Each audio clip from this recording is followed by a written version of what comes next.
Olá, pessoal. Hoje vamos conversar aqui com o professor Gilberto Luiz de Azevedo Borges, que é docente, ou foi docente, né, aqui no Instituto de Biociências, no Departamento de Educação, antigamente o Departamento de Pedagogia. Ele vai contar um pouco das histórias, você vai conversando informalmente, né, e você vai, então, nos trazendo suas lembranças que podem contribuir para a nossa recuperação histórica dessa instituição. Muito obrigado por ter vindo, ter aceito. É um prazer estar conversando com você aqui. Obrigado, Gilson. A gente também agradece essa oportunidade, né? Como a gente já conversou um pouquinho antes, acho que registrar a memória, recuperar as coisas é fundamental, né?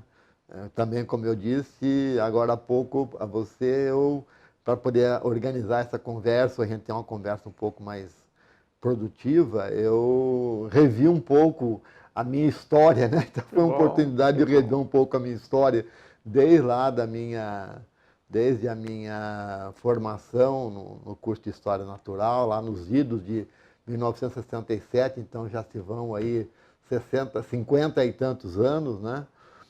Até agora, quer dizer, é uma trajetória longa, né?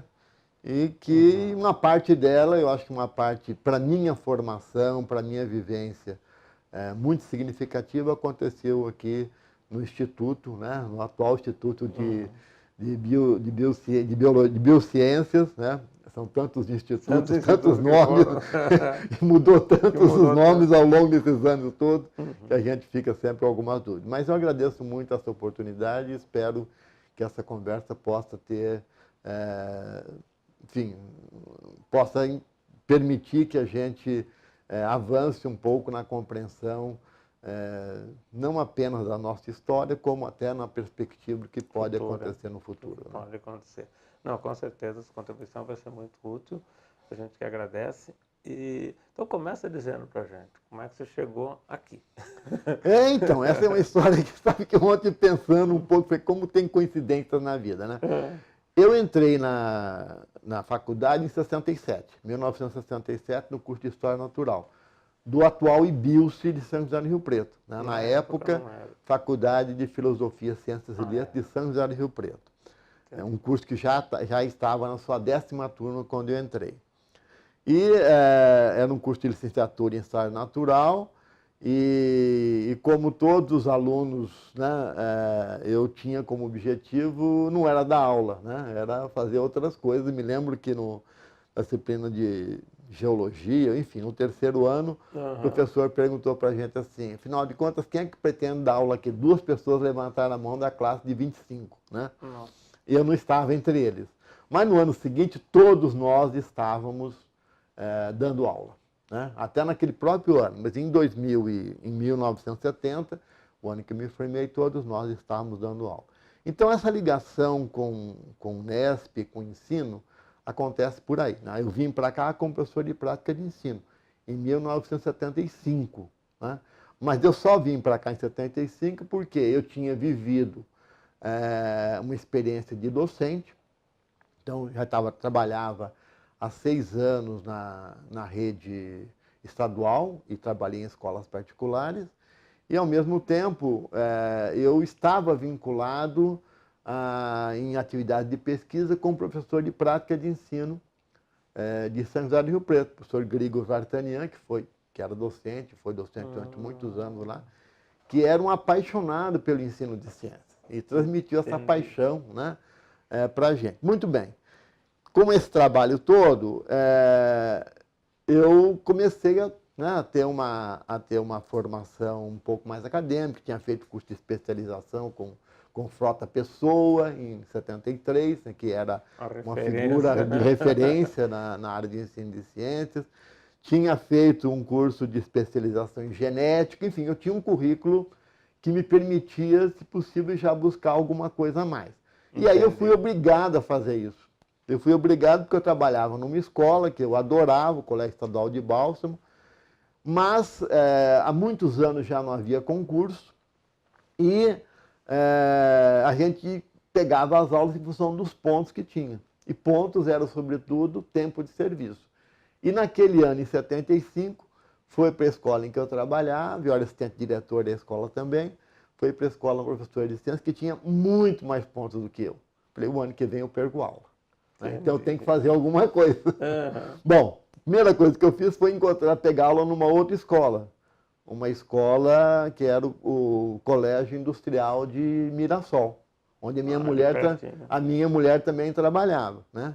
E naquele ano, em 75, o Colégio Industrial, todas as escolas industriais, que coincidentemente eram coordenadas por uma pessoa aqui de Botucatu, que era Amilcar Potins, organizou um curso de treinamento de um material que foi comprado na Espanha, que iria para todas as escolas industriais. E o curso foi em Botucatu, dado pelo professor José Antônio Sartori, que era uma pessoa muito conhecida, que eu conhecia enquanto autor de livro didático. Bom, veja como as coisas vão acontecendo. Então eu vim para cá em 75 para fazer esse curso no meio do ano, e coincidentemente, quando foi em agosto, abriu um concurso aqui em Botucatu, prática de ensino. Né? Eu falei, bom, estou precisando de arrumar um emprego novo, porque eu vou perder aula. Tenho uma formação boa. Então me inscrevi aqui em Botucatu, né, para esse concurso de prática de ensino. Me inscrevi também para um concurso de prática de ensino em Marília. Acabei ficando em primeiro lugar nos dois, e aí tinha a dúvida, o que eu vou escolher? Né? Conversei com meus amigos da Faculdade de Rio Preto, o professor Celso Mourão, o próprio Grigo. Então eles disseram o seguinte, ó, vai para Botucatu, porque Botucatu é a prima rica dos distritos isolados. Vai para lá, porque lá você vai ter mais chance. Né? Então foi por aí que eu acabei aparecendo aqui. Né? Então, uma série de coisas que foram acontecendo, ou seja, um pouco o acaso, um pouco a necessidade, né? E eu acabei aparecendo aqui, então fui contratado no dia 17 de dezembro de 1975, né? Para assumir a disciplina de prática de ensino. E aí fiquei aqui até me aposentar em 2003.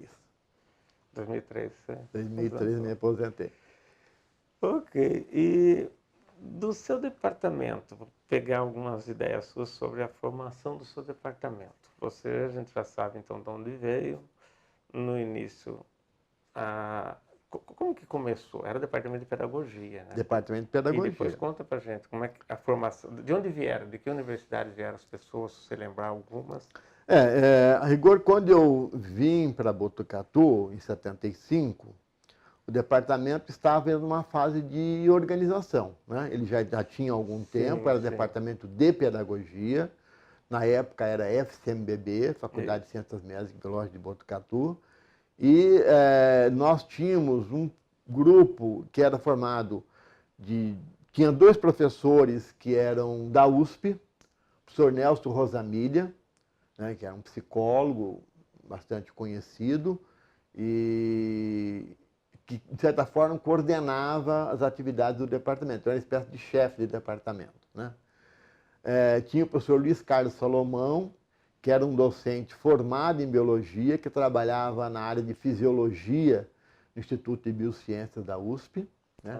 Então, os dois trabalhavam como colaboradores aqui. Então, foram duas pessoas que foram contratadas para dar aquele mínimo de 8 docentes que precisavam para ter o departamento na época. Né?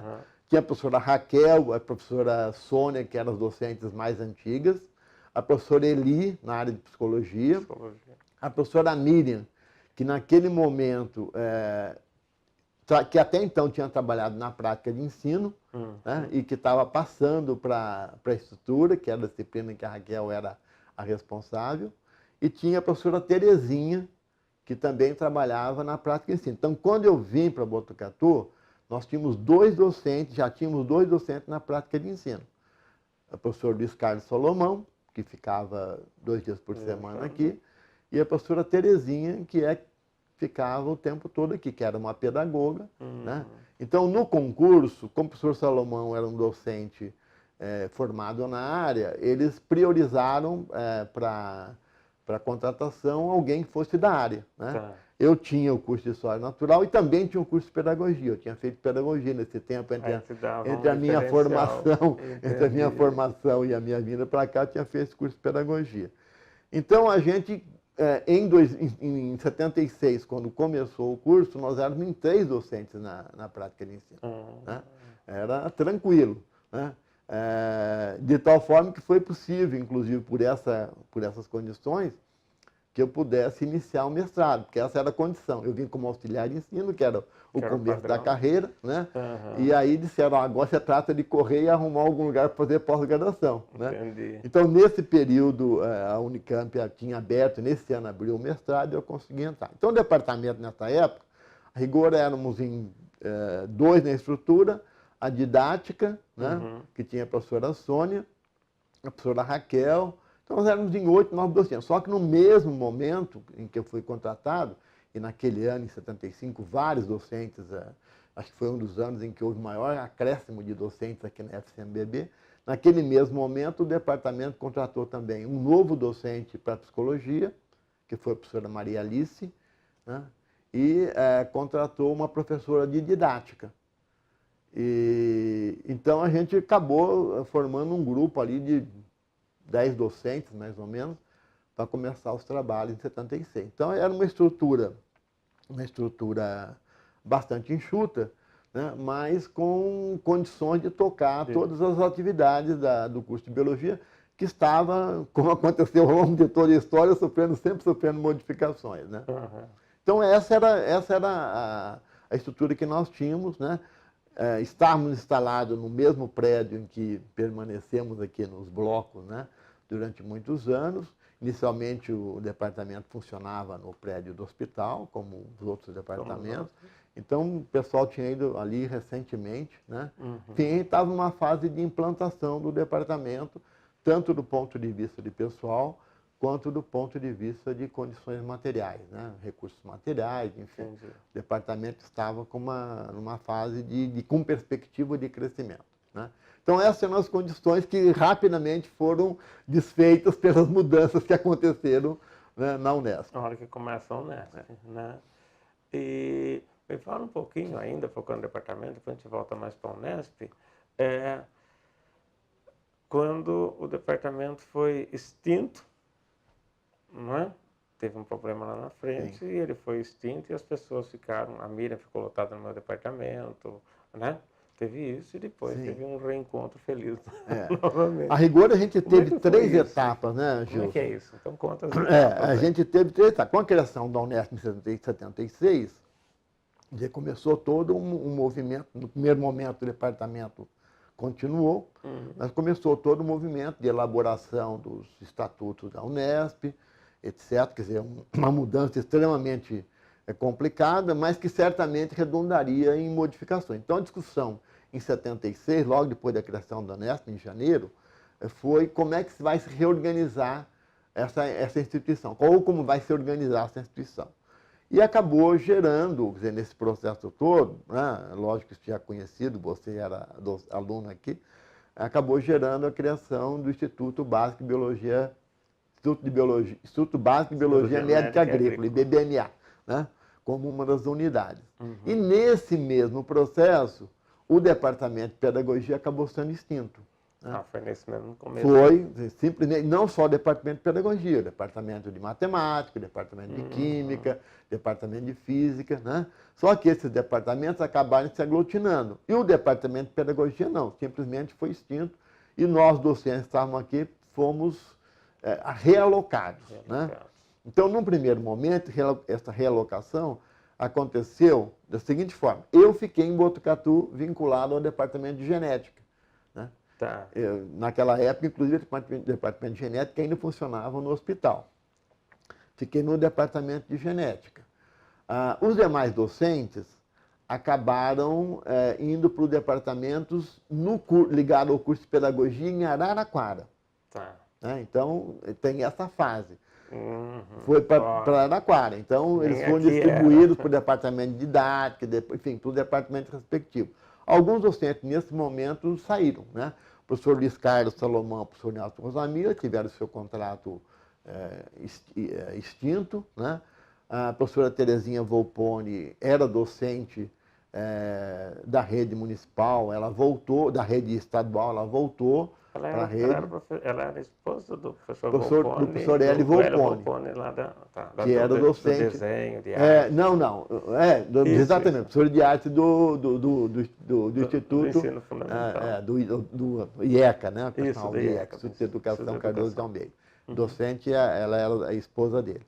Então, ela acabou voltando para a rede, a professora Eli acabou voltando para a rede, né? Foi lá para o Vale do Ribeira, né? Trabalhar, ela era diretora, estava como diretora, e os demais docentes ficaram alocados em Araraquara. Então, isso foi um tumulto muito grande, né? E nesse bojo, nesse processo todo de discussão, a partir de um certo momento, eu não sei precisar exatamente quando, mas 78, 79, depois de muita luta aqui, de muita discussão, né, esses docentes foram realocados em departamentos aqui do Instituto. Aqui, né? Então ficou a Miriam lá na Fisiologia, teve docente que ficou vinculado ao departamento de Anatomia, enfim, os docentes. E eu continuei no departamento de Genética. E continuei formalmente vinculado lá, até que, em 85, o departamento foi recriado, né? Aí com o nome de Departamento de Educação. Antes disso, a partir de 1980, se me falha a memória, o Instituto criou o Grupo de Assessoramento Pedagógico. Então, nós continuamos a ficar naquele espaço que nós tínhamos anteriormente, com esse nome. Então, era uma forma de agrupar todos os docentes. Então, formalmente, legalmente, vinculados a departamentos específicos, mas do ponto de vista físico, do ponto de vista de trabalho, vinculado ao grupo de assessoramento pedagógico. Isso durou até 85, quando o departamento foi recriado com o nome de Departamento de Educação, e aí a gente seguiu para frente. Então foram aí praticamente 7, 8 anos de limbo, né? E que teve uma motivação política, pelo jeito. 85 foi logo depois de 84, claro, né? Que terminou, e a Unesp começou a se reencontrar, e o Departamento de Educação é um departamento, do ponto de vista político, crítico, né? Sim, esse era um grande problema, né? E nesse bojo não foi só, né? Teve também a extinção da licenciatura aqui, né? Durante alguns anos nós ficamos sem licenciatura. Enfim, era toda uma conjuntura derivada da criação da Unesp, né? Que mobilizou não apenas o nosso campus aqui, mas todos os campos do que era naquele momento a Unesp, no sentido de se contrapor a algumas medidas, de fato, autoritárias que foram tomadas naquela época, né? Quer dizer, a Unesp foi criada de cima para baixo, né? Se ignorou todas as realidades, se criou uma estrutura sem nenhuma consulta, enfim, um decreto, uma lei aprovada na Assembleia, cria a Unesp, e aí a vida de cada um de nós sofre uma reviravolta total. Eu tinha entrado em 75, 76 criou, mas 75 estava aquela bagunça. Eu no primeiro ano não sabia o que estava acontecendo, mas era aluno, era contra, né? Era aluno, era contra, e vamos lá. Então, não era só os alunos, né? Todo ano, não só os alunos. Ok. E o que você lembra, assim, que você poderia nos contar da sua chegada aqui, da criação, porque você também conviveu com mais pessoas aqui que também contavam as histórias, essas histórias acabam sendo meio recorrentes, mas da formação da biologia aqui, da formação da Unesp aqui. Eu, por essas situações aí contingentes de momento, né? Eu entrei na Unesp, na pós-graduação da Unicamp em 76, e uma das disciplinas que eu fiz no segundo semestre daquele curso era a Evolução e a Educação Brasileira, que foi ministrado pelo professor Cassimiro dos Reis, que posteriormente foi, inclusive, vice-reitor da PUC, e que tinha trabalhado em Rio Preto, né? Até 64, quando o movimento, né, o golpe de 64, acabou expulsando um monte de gente de Rio Preto, entre os quais ele acabou indo embora, sendo preso, etc. E ele tinha toda uma concepção, né, e todo um estudo a respeito da origem dos institutos isolados. Então, em 76, no nosso grupo lá de pós-graduação, ele sugeriu que nós fizéssemos uma monografia e pediu que aqueles que tivessem possibilidade estudassem algum dos institutos isolados. Então eu acabei, por conta dessa necessidade, né, de cumprir os créditos e elaborar um trabalho, fazendo um estudo aqui da história da FCMBB, né? Exatamente no momento em que ela estava sendo criada. Então, por conta disso, acabei me envolvendo na questão da história um pouco da faculdade, até anterior à própria criação da faculdade. Uhum. Mas é gozado, que até como a gente comentou, a rigor, tudo isso já vem num processo. Quer dizer, enquanto aluno, eu já havia participado de alguns movimentos, né? Eu era membro do Centro Acadêmico, diretório acadêmico naquela época, e já havia participado de alguns momentos que pensavam um pouco uma forma de articular os institutos isolados, né? Em 68, por exemplo, a gente tinha uma comissão paritária, né? Em 68, dentro daquela discussão toda mundial sobre a questão do movimento de estudantes na França, etc. Uhum. A comissão paritária era uma reivindicação de todas as instituições. Então, a gente formou uma comissão paritária com representantes de alunos, funcionários e docentes de todos os institutos isolados e nos reunimos durante vários momentos em 68 para pensar essa estrutura dos institutos isolados. E uma das concepções era criar uma universidade do interior. A outra era pensar numa articulação do tipo federação, né? Bom, então eu já estava envolvido um pouco, antes de ser docente aqui na Unesp, pelo fato de ter sido aluno no Instituto no atual IBILSE de Botucatu, eu estava envolvido nesse processo todo. Então eu conheci um pouco dessa história, né? E ao ser solicitado a fazer essa monografia, né? Uhum. Solicitado não, quer dizer, você tem que fazer, ele é aluno tem que fazer, solicitação tem que apresentar para ser aprovado. Mas foi muito interessante, me permitiu conhecer e conversar com muita gente, mas o meu foco principal foi entender o que é que tinha levado à criação da FCMBB aqui. Né? Todo o movimento que aconteceu na cidade, toda a discussão envolvendo não apenas Botucatu, mas naquele momento também se pensava em Campinas e Ribeirão Preto, né? No mesmo momento que é criado aqui a FCMB, se cria a Universidade de Campinas, né? O embrião da Universidade de Campinas, o Zeferino Vaz, né? Que foi reitor de lá, inclusive na época que eu estava estudando lá, ele era reitor, né? Foi o articulador disso tudo, mas um forte movimento da cidade é o que me preocupou. Então eu fiz uma pesquisa pegando os documentos oficiais, pegando as notícias de jornal da época, revirando os artigos de jornal, dos jornais da época. Então isso me permitiu conhecer um pouco da história e me envolver muito nessa história, né? E que acabou, de certa forma, marcando um pouco a minha trajetória ao longo desses anos todos. Então eu diria o seguinte, quer dizer, nesse momento de criação, não apenas eu, mas um monte de pessoas se debruçou sobre a questão da instituição, né? O olhar sobre a instituição, como ela se formou, como é que ela pode se desenvolver, que perspectivas ela pode ter, né? Então esse lado mais de olhar e de viver um pouco a implantação de uma estrutura, né? Ao mesmo tempo que você vivia aquela atividade docente, mais acadêmica, então a participação nas instituições e câmaras e conselhos e congregação, etc. Eu fui suplente da Eliette na primeira congregação do Instituto, né? Como representante auxiliar de ensino, professor Eliette da Zoologia, era titular, eu era suplente. Enfim, a gente teve um momento bastante rico do ponto de vista de vivência universitária, né? Ou seja, ver e viver a universidade pela complexidade que ela é, né? Não apenas a questão da sala de aula. É certo que a gente tinha que dar conta da carreira acadêmica, né?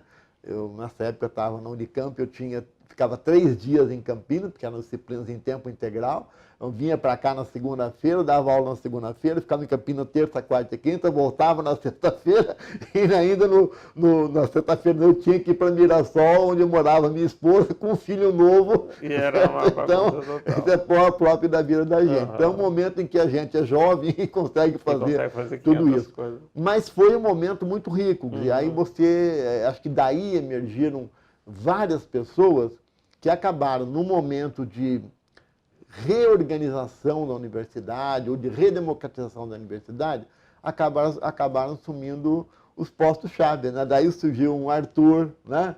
Nesses movimentos todos, que acabou sendo reitor, a professora Diná, que já tinha uma tradição mais longa, desde lá daquela restauração de 68, foi quando eu cruzei com a professora Diná, em 68, então ela foi diretora aqui. No Instituto, Toledo, Sheila, Teruê, todo esse pessoal que viveu intensamente esse processo, até a primeira eleição do Instituto, né? Em que o professor Neivo foi eleito como diretor, o professor Cecílio Linder como vice-diretor. Então foi um movimento muito rico, né? E que eu acho que forjou e construiu muita gente e acabou dando, digamos, um pouco a sequência, algumas concepções do que poderia ser o Instituto e quais os caminhos ela poderia tomar. A instituição não tá desvinculada da história do país, evidente. A história do país não está desvinculada da história do mundo. Né? Nos outros. E aí acontece esse tipo de coisa mesmo. E essas raízes, às vezes, elas vão se perdendo algumas coisas, vão se perdendo alguns detalhes, né? E nessa concepção de instituto isolado e Unesp, a luta era no sentido de achar que era o quê? Era só porque estava sendo mandado pela turma que mandava, que representava o grupo da ditadura, né? Que era a visão que eu tinha na época, pelo menos, e acredito que era isso mesmo. Porque Botucatu era uma instituição forte, né? A FCMBB, Sim. Ela era forte, nessa época ela era forte. E você achou assim, houve alguma perda com isso? Como é que foi a história? Porque a história pode ser vista em 2 anos na frente, 10 e 30 anos depois. Claro, né? eu acho que é exatamente assim que a gente deve pensar a história, né? A leitura de momento, ela é toda vista em função né, da emoção, da vivência, dos interesses, etc. Você tem que se distanciar um pouco. Então, lógico que naquele momento, a forma como foi criada a Unesp foi autoritária, né? Porque existia todo um movimento de discussão anterior, etc. Mas uma coisa era inquestionável, né? Os institutos isolados, tal como existiam, eles dificilmente conseguiriam evoluir muito além. A gente tinha, primeiro, falta de alguém que desse uma diretriz. Não tinha uma vinculação muito formal com o Estado, né? Você vivia um pouco assim, o que deu a gente faz, certo? Então, eram instituições com grande falta de recursos. A Operação Andarilha aqui foi um exemplo clássico, quer dizer, se cria uma instituição e aí vai fazendo como dá, né? Então, essa era uma questão séria a ser enfrentada, quer dizer, todos os institutos isolados estavam em situações que foram criados em momentos políticos, década de 50, né? Rio Preto foi criado em 57, uma das primeiras institutos isolados criados. Então, foram criados por força de interesses ou de movimentos locais, acabou gerando, né, uma política de criação de unidades públicas no interior, mas sem que tivesse muitas condições de funcionamento. Em Rio Preto, por exemplo, no começo foi o município que manteve, né? E depois que o Estado começou. Então, eu me lembro, e aí aquela história que eu falei da prima rica, né? Quando eu fiz História Natural, nós éramos de 25 alunos, né? Nós tínhamos 4 microscópios para poder fazer aula prática. Então a gente brigava por microscópio, né? Você tinha que chegar cedo para pegar o melhor dos 4, se fosse possível, e aí você ia revezando. Então essa era uma realidade muito forte em todos os institutos isolados, né? Então era preciso mudar isso. Daí porque todo esse movimento em 68 e nos anos seguintes. Então eu acho que, num primeiro momento, quer dizer, a necessidade de criação acabou sendo atendida de uma forma talvez equivocada. Então isso gerou muita revolta, como agora, atualmente, nós vivemos por uma crise na universidade. Exatamente. E já se pensa em extinção de curso, né? Curso que tem pouca procura, enfim, esses momentos são cíclicos, né? Você tem de tempos em tempos uma crise, né? O que eu acho é que se a gente consegue aproveitar as crises, você consegue sair forte e buscar novos caminhos. Então, eu entendo que foi um pouco assim. Em 76, 77, com a questão da Unesp, criou-se uma crise, mas permitiu uma mobilização, um movimento que acabou permitindo que a Unesp desse para as suas instituições uma direção mais rica. Então, se você analisar anos depois, a gente percebe que a criação da Unesp, embora feita de forma equivocada, era uma necessidade. Não ia enfrentar a globalização da década de 90 como instituto isolado.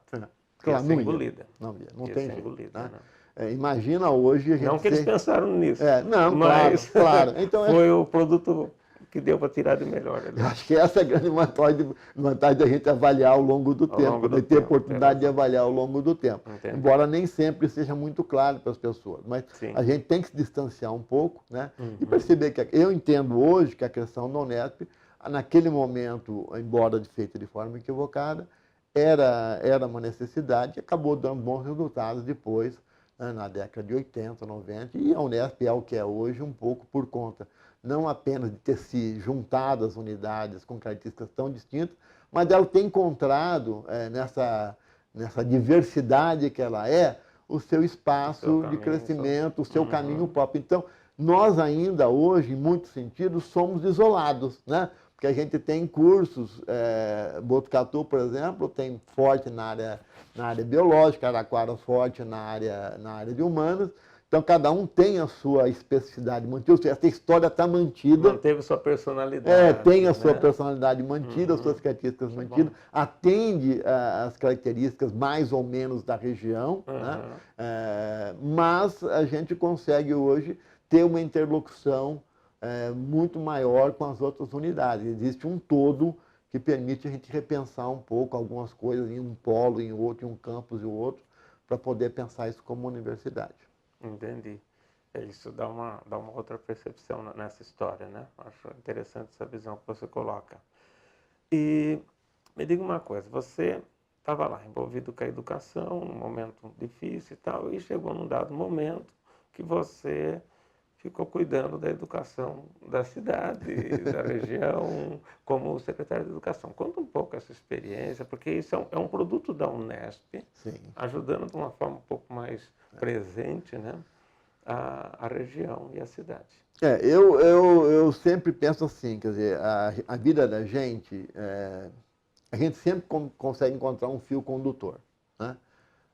E eu acho que o meu fio condutor é a minha vinculação com o ensino de primeiro e segundo grau, com a educação básica hoje. Tá. A vida toda, né, eu tive essa perspectiva, né? Enfim, sou professor e vivi como professor, né, voltado para as questões de ensino de primeiro e segundo graus ou de educação básica, como é o nome de hoje. Então, desde lá da minha formação, da minha vivência profissional, sempre esteve voltada para a questão das relações entre a universidade e o ensino básico, né? Então, quando eu trabalhei aqui, eu acho que um pouco a minha escolha, né, a minha indicação para secretário, foi, claro que foi por força da minha vinculação e do meu trabalho aqui no Instituto. O meu trabalho no Instituto, quer dizer, foi fundamentalmente um trabalho voltado para as escolas públicas, né, principalmente, mas também para as escolas particulares, na área de ensino de ciência, de formação de professor. Então, nesses 27 anos que eu trabalhei aqui, eu comecei tentando quebrar um certo estigma que tinha, uma certa visão que tinha das escolas em relação à faculdade, à universidade, né? Universidade fechada, só vem aqui para fazer pesquisa e não traz nada para a gente. Então, esse era o discurso quando eu fui organizar os primeiros estágios em 76. Então, qual foi a minha preocupação? Precisamos de romper com essa concepção, né? E como é que eu procurei fazer isso junto com os colegas de departamento? Trabalhando em projetos voltados para a escola, especificamente na área de ensino de ciências, organizando feiras de ciências, organizando um laboratório didático aqui no nosso departamento que emprestava material para todo mundo, né? Dando assessoria, oferecendo cursos, enfim, uma intensa relação com o ensino de primeiro e segundo grau. Tá? As minhas pesquisas todas são centradas fundamentalmente em questão de material didático, né? Então, todas essas questões, né, me permitiam um contato muito grande, muito próximo com as escolas, né? Tanto que quando eu fui convidado para ser secretário, né, o pessoal, poxa, que bom, você trabalhou tantos anos com a gente Sim, aqui, agora é a hora da gente poder fazer em conjunto e tal. Então, eu acho que é um pouco essa formação que eu tive aqui, porque de fato a gente trabalha, mas é formado ao mesmo tempo, né? Essa formação, essa vivência que eu tive aqui, esse contato com as escolas, é que eu acho que deve ter sido. Bom, o Gilberto pode ser uma pessoa que dá conta de enfrentar um desafio aqui. E foi, de fato, um desafio, né? A Secretaria Municipal de Educação tinha um trabalho desenvolvido, mas não tinha uma estrutura, né? Então, acho que a minha vivência também aqui, enfim, órgãos colegiados, etc., permitiu encontrar alguns caminhos, né, para poder resolver os problemas que eu enfrentei. O que é que não tinha estrutura? Quer dizer, eu peguei uma secretaria, por exemplo, com quase 300 funcionários, né, e que eu tinha na parte administrativa, um funcionário que cuidava da parte de compras, 2 ou 3 pessoas que coordenavam os trabalhos em escola e um guardinha municipal que fazia o papel de secretário. Essa é a estrutura de uma secretaria que tinha 300 funcionários, tá certo? E com uma dívida, né? Quando nós assumimos, a gente tinha a prefeitura, os funcionários estavam 2 meses sem receber. Então, como é que eu vou implantar um programa de educação? Foi no etc. governo do IELO? No governo do IELO. Né? Nós assumimos o governo em 2001, durante o mandato do prefeito IELO, fiquei até 2008. Então, foi um grande desafio, né?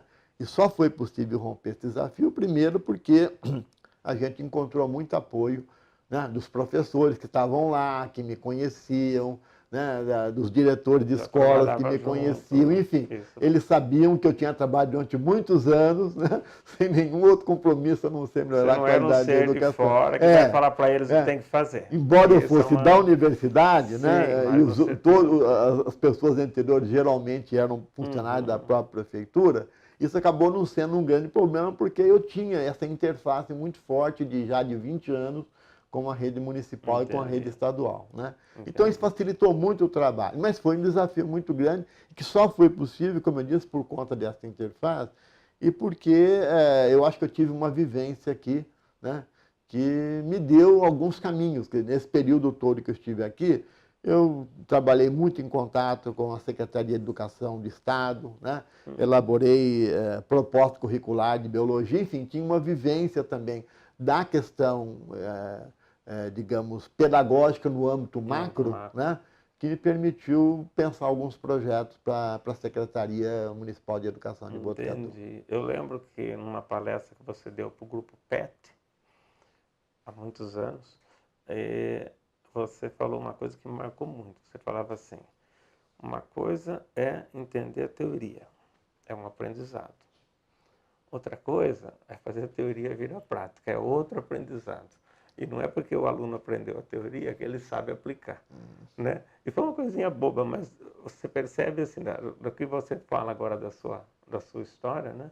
Fica clara essa noção, quer dizer, se você só tivesse o ensino de primeiro e segundo grau como uma teoria, né? O outro aprendizado foi trabalhar junto, e o outro aprendizado foi trabalhar junto nas condições de poder como secretário, né? E na falta de estrutura que o posto tinha, já que você tinha 300 pessoas à sua volta. Eu acho que tem toda a razão, viu, Gilson? Eu acho que esse ato, essa distância entre universidade e comunidade, né, a gente tem que superar, e não é fácil, mesmo com essa vivência, quer dizer, de tantos anos aqui, com atividades ligadas, a gente se depara com uma realidade que, no dia a dia, no cotidiano, é muito pesada, né?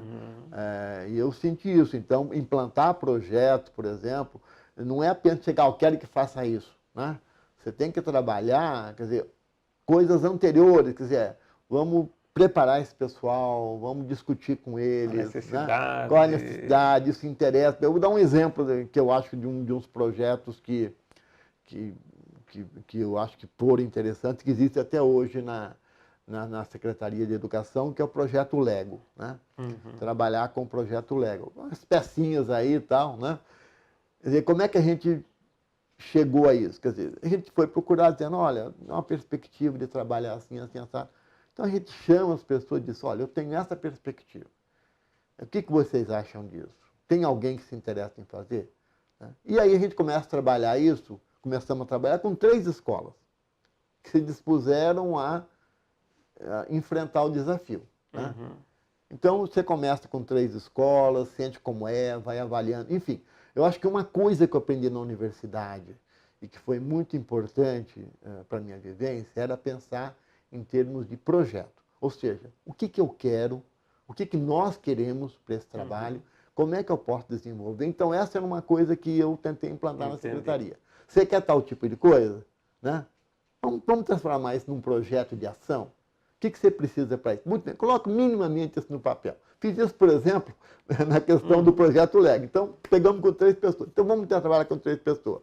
Aí, no ano seguinte, terminou o ano, vamos fazer uma avaliação disso. Chamei todos os diretores, olha, o pessoal vai dizer como é que foi e tal. A criançada adorou, foi um trabalho legal, rico. Então, mais alguém quer? Aí passamos para 11 escolas. Né? E aí você foi gradativamente, dentro de uma perspectiva de que é preciso estar constantemente avaliando as coisas, né? Isso que a gente aprende muito na universidade, tem que avaliar, tem que avaliar, tem que avaliar. Então você vai avaliando e acaba tomando conta de toda a rede. Então é um projeto que está na rede já há quase 15 anos, né? Quer dizer, mudou o governo, o projeto continuou. Isso né? é importante. Como, por exemplo, a Escola do Meio Ambiente, né? Outro exemplo, quer dizer, um espaço que estava abandonado, né? Aqui em Botucatu, uma área de 10 hectares, a professora Eliana, que foi docente aqui, Eliana Gabriel, foi aluna aqui do curso, né? fez mestrado e doutorado aqui, foi professor, e era professor da rede, professor, um espaço assim, quem podia transformar aquilo lá? Então vamos conversando, bom, vamos criar um espaço para trabalhar a educação ambiental. Então criamos a Escola do Meio Ambiente. Está lá agora, completou 13 anos de Escola do Meio Ambiente. Um espaço que atende milhares e milhares de crianças todos os anos. As crianças vão para lá. As crianças vão para lá, trabalham, a Escola do Meio Ambiente, faz atividade nas escolas, tem essa ideia de buscar parcerias, começou com parceria com a Unimed, já lá em 2007, 2008, a Unimed financiando coisas, enfim.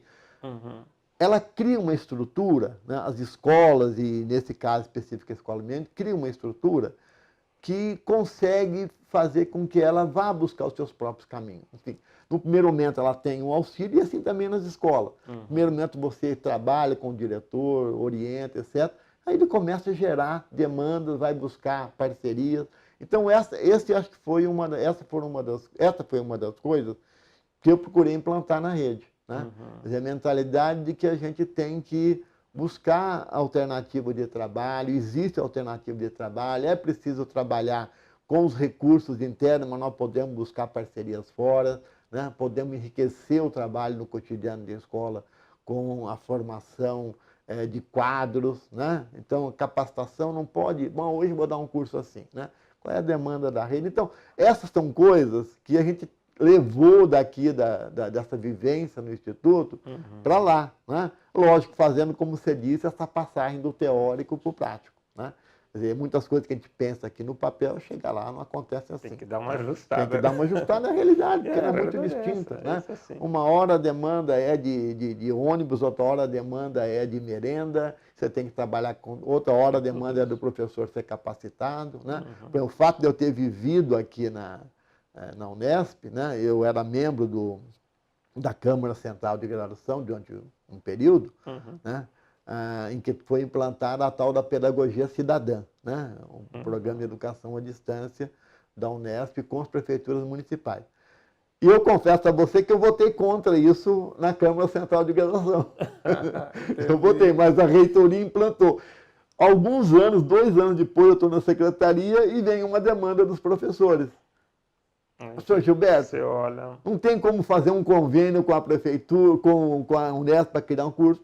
Muito bem, essa é uma demanda, criamos 104 alunos, 104 professores da rede, né, junto com o pessoal dos TCI, né, criamos um curso de pedagogia, formamos, a rigor terminaram 103, uma desistência, 103 professores formaram em pedagogia, num programa que inicialmente eu achei que não valia a pena. Então, eu acho que é um pouco isso que você comentou, né? Quer dizer, muitas vezes, olha que você se distanciou, está numa outra perspectiva, você percebe, não, aquilo que eu imaginei que teoricamente fosse um problema para a Unesp, né? Bom, vai criar um curso de educação à distância na Unesp, a gente tem tanto curso de pedagogia, né? Acabamos criando, e hoje eu estou trabalhando num curso de educação à distância que da você Unesp. quis abortar. É interessantíssimo, mostra a importância da pessoa, né? Ter essa flexibilidade, né? Ter um pensamento científico leva a isso, né? A ter essa flexibilidade de entender que, olha, eu errei, não era assim, opa, e a coisa vai andando. Então agora, estamos chegando no final do nosso tempo ali, mas me diga uma coisa, como é que você vê hoje a situação da universidade? Você que já passou por toda essa história, essas vivências todas, o que você falaria hoje? Um pequeno prognóstico, talvez. É difícil fazer prognóstico de qualquer coisa hoje, Hoje é. mas enfim, né? Como que você vê a situação da universidade Olha, hoje? Gilson, eu não vivo mais o dia a dia da universidade. Sim. Né? Eu continuo acompanhando pelos boletins da Unesp, continuo conversando, eu estou atuando num curso de educação à distância semipresencial da Unesp, um curso em convênio, né? Antes era com a Univesp, agora o convênio com a CAPES, né? Então eu tenho contato com o pessoal de vários polos, né? Embora esse curso de pedagogia aconteça em São Paulo, os orientadores de turma, como eu sou, né? Que cuida de uma turma lá em São Paulo, são todos da Unesp. Então eu encontro com gente de Ourinhos, né? De Rosana, de Franca, de Araraquara, de Marília, enfim. A coisa que eu mais escuto é a seguinte: puxa, está difícil trabalhar na universidade hoje. Né? Então tem hora que pergunta, mas saudosismo, será que foi melhor? Eu nunca penso assim. Né? A gente pensa, mas eu sei que na realidade não é assim. Né? Na realidade, a universidade vive momentos. Né? Em 2003, quando eu me aposentei, me convidaram para falar em nome dos aposentados.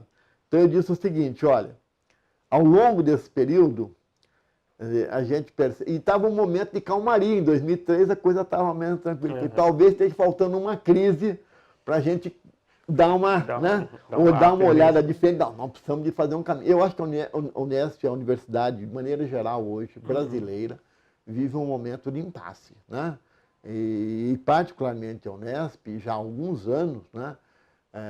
Por essa questão financeira, ela vive um momento de ter que repensar. Acho que ela cresceu exageradamente, embora eu seja favorável à expansão, eu acho que essa expansão foi feita um pouco sem critério, e hoje se repensa, né, extinguir curso, por exemplo. Né? Na última reunião que eu tive sábado em São Paulo, o pessoal falou: Ourinhos corre o risco de ser fechado. Acabei de ver hoje.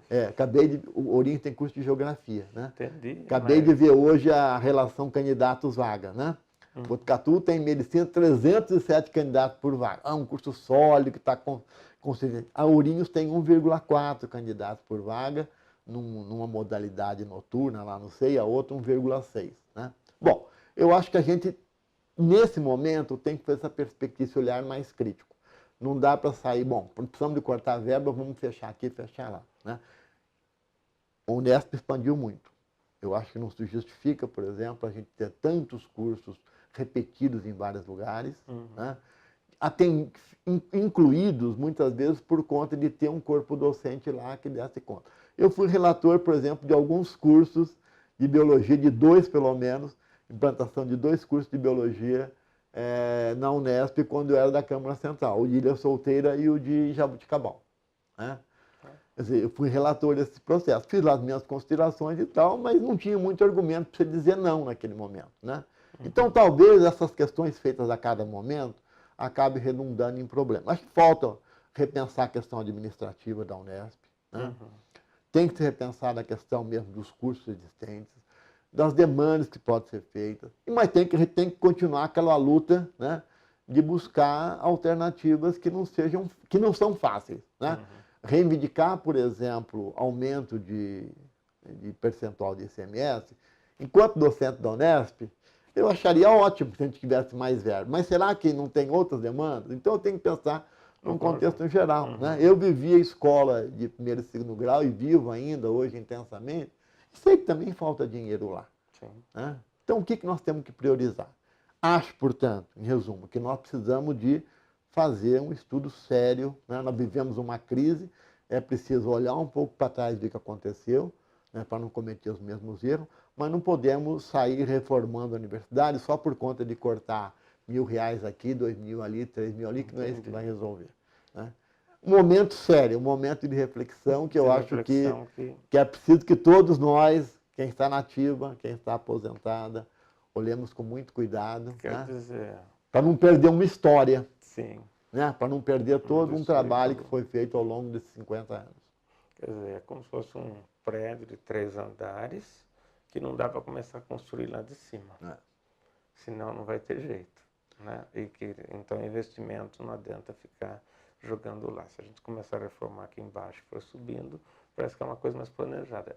E eu vejo, eu queria saber a sua opinião, nessas reestruturações, parece que está muito indo para o lado da demanda. A demanda é muitas vezes o mercado. Não tenho nenhum problema contra o mercado. Não é um problema meu, assim, se dizer, olha, não gosto do mercado, não gosto de dinheiro, não é isso. Não é isso não. Mas tem alguma coisa que tem que ficar. Na verdade, se for só ver, ó, a relação de aluno que se inscreve é de 1,4, aí isso é baixo, então fecha. Não, tem algumas coisas que têm que ser preservadas, não é? E talvez essa leitura tranquila vai ser difícil de fazer. Mas eu acho que aí, de novo, porque eu falei, é importante a gente voltar para a história da própria Unesp, né? Quer dizer, qual foi o significado da criação de um curso de ciências biológicas ou de história natural em Rio Preto, pedagogia em Rio Preto? Qual foi o significado, quer dizer, não apenas aqui para a comunidade local, mas para a região como um todo, para o fortalecimento do ensino público, a criação, por exemplo, do FCMBB aqui? Qual foi o significado de criar um curso de geografia em Ourinhos como campo experimental, ou aqui em Sorocaba, né, que hoje já é uma unidade? Então, a gente tem que olhar um pouco essa história e perceber que simplesmente cortar, né, muitas vezes pode não resolver o problema, né? E pode criar um problema maior, não apenas um problema de enfrentamento, mas como um fechamento de oportunidade para as pessoas que estão lá do lado, né? A gente sabe que, tirando alguns cursos, né, a maior parte dos cursos da Unesp são cursos de atendimento regional, né? O público é daquela região, né? E é fundamental que a gente mantenha isso, porque é aí que está formando um pessoal que muitas vezes desenvolve a própria região. Tem licenciatura, tem uma grande fala agora, tem muita licenciatura, não sei o que, não sei o que, não sei o que. Muito bem, se a gente fechar a licenciatura da Unesp, né, embora tenha em algumas delas pouco relação com candidato vago, física, por exemplo, acabei de ver agora, é 1 e pouco, tá certo? Se a gente fechar, nós vamos estar fechando o mercado de trabalho, né, usando aí o chavão, mercado de trabalho do pessoal, mas, sobretudo, estamos diminuindo a possibilidade de melhoria na qualidade da educação básica. Então, vamos estar abrindo de vez a mão da universidade, a mão do papel da universidade no ensino público, né? Aconteceu aqui em Botucatu, né? Eu me lembro de uma situação que para mim foi muito marcante, quando eu era presidente da Câmara Central da Câmara de Graduação daqui do Botucatu, e a gente, o professor Toledo, na época, propôs a criação do curso de licenciatura noturna, né? Olha, naquele momento, para mim aquilo era o máximo.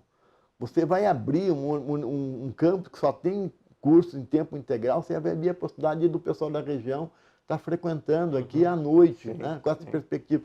Eu ouvi, né, na congregação o pessoal dizer, não, o Unesp não tem que entrar em licenciatura, nosso campo não tem que entrar em licenciatura. Licenciatura, quem quiser fazer licenciatura, vai para faculdade particular, né?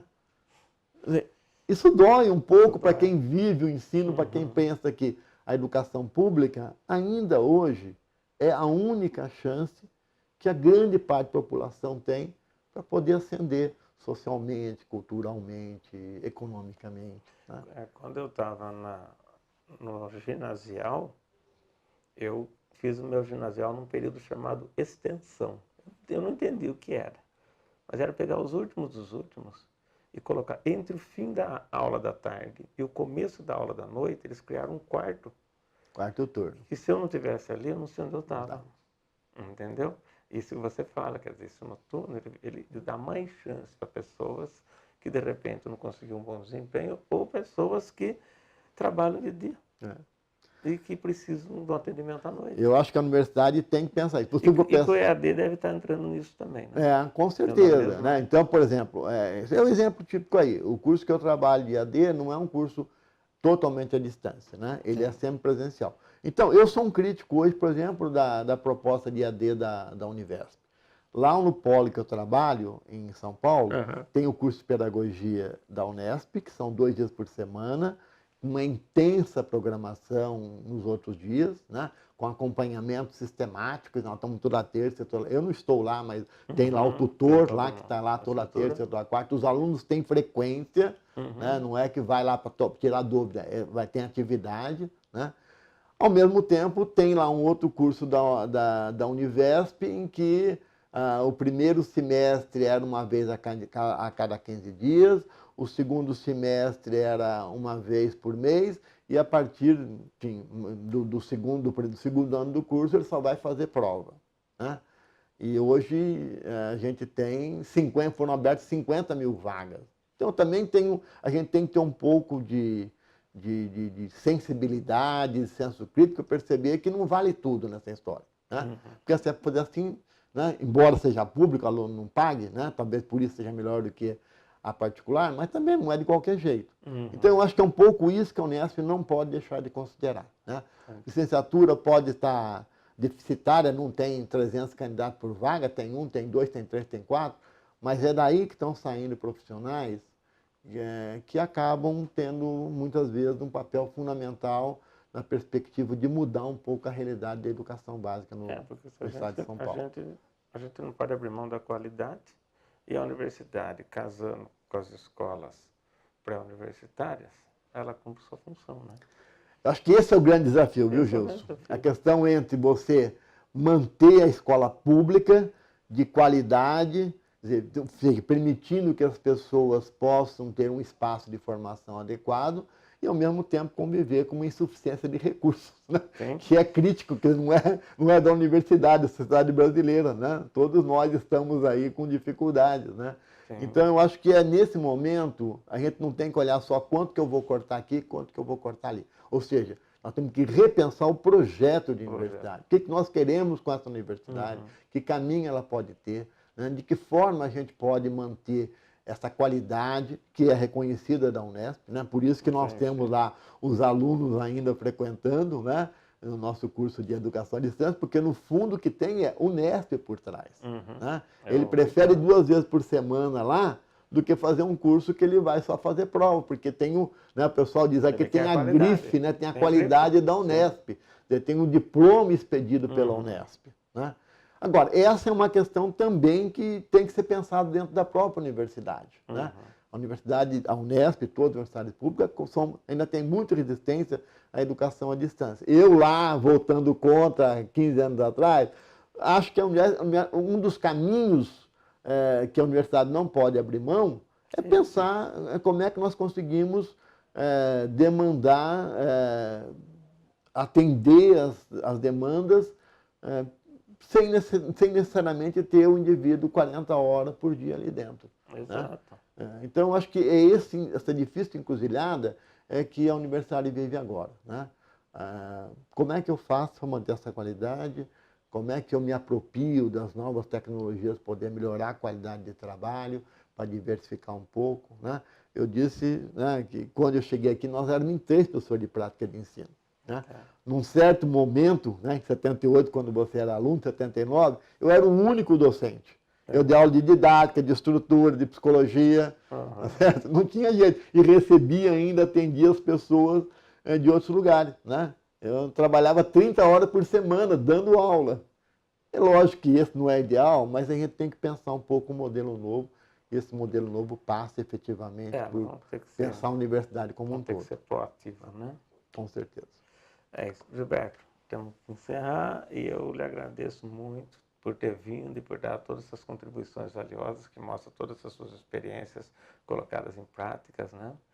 Então, meu muito obrigado e em nome da diretoria a gente agradece sua presença aqui e quando tiver alguma dúvida nós vamos voltar a conversar. Obrigado, Gilson. Eu acho que resumia um pouco a nossa vivência, né? Não que ela seja extremamente, né, diversificada, mas é difícil em uma hora, né? Sim, sim. Então eu procurei mostrar um pouco, quer dizer, trabalhar um pouco, falar um pouco sobre que papel que a gente tem enquanto docente, né?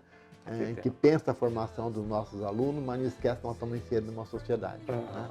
De que forma a gente consegue articular tudo isso. Espero que eu possa ter contribuído um pouco para a memória aí do Instituto e também fico à disposição se precisarem, né, alguma outra coisa. Com certeza. Muito obrigado.